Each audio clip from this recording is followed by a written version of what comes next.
The old lady put on her best dress and walked toward the train tracks, but right at the last second, she saw an ad posted on the rail. It was from a revenge team called Model Taxi. The ad said choose revenge instead of death, so she decided to bet her last hope on them. The Avenger Dodge got her call and rushed to her side. The old lady teared up and began sharing her heartbreaking story. Not long ago, a man came to their village selling daily goods. He often organized events to warm the hearts of lonely elders. 4 days he held talent shows and group dinners. The old folks felt bad about always taking, so they agreed to buy some of his stuff. But the man insisted, only buy if you truly need it. His kindness and sincerity quickly won over the elders, but none of them knew it was all just an act. He heard from the old lady that her son was unemployed and her grandson was always sick and in the hospital, so he stayed close to her, offering help and praising her beauty. He even took a selfie with her while sweet-talking. Later, he held a raffle, and the old lady won the grand prize. But to claim it, she had to pay a 22% tax. She refused right away, not wanting to spend that much money, so the man offered to cover the tax himself. The old lady didn't want to owe him, so she declined the prize and left. After that, she never attended his events again. But one day, the man found her on the street. He helped her sell her seafood and put on a little show at her stall. Business boomed thanks to him. Grateful, the old lady invited him to her house for a meal.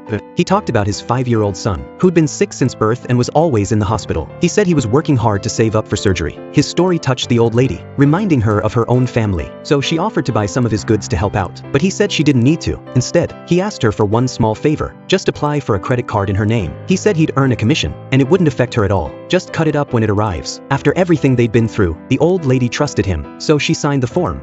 He asked her to watch his stall. She agreed without hesitation. When villagers saw her selling things, they trusted her completely and bought up a bunch of stuff. When the man returned, he thanked her and bought all her seafood in return. The old lady was touched and offered to keep selling for him. They made a lot of sales together. Then came a day of heavy rain. To protect the products, the man moved them all to her house for storage. But when the rain stopped, he never came back. Instead, the villagers showed up, angry, saying the products they bought were fake. They wanted refunds. So the old lady took them to look for the man, but he was gone without a trace. At the police station, she learned the man had used her credit card to buy all those goods, and many villagers had seen her taking money from him. They all thought she was in on the scam. No matter what she said, nobody believed her. When the cops said they'd call her son, she broke down crying. Just like that, the old lady became the scapegoat and was left with mountains of debt. She walked out of the station broken and hopeless, and right then, she got a phone call from the man.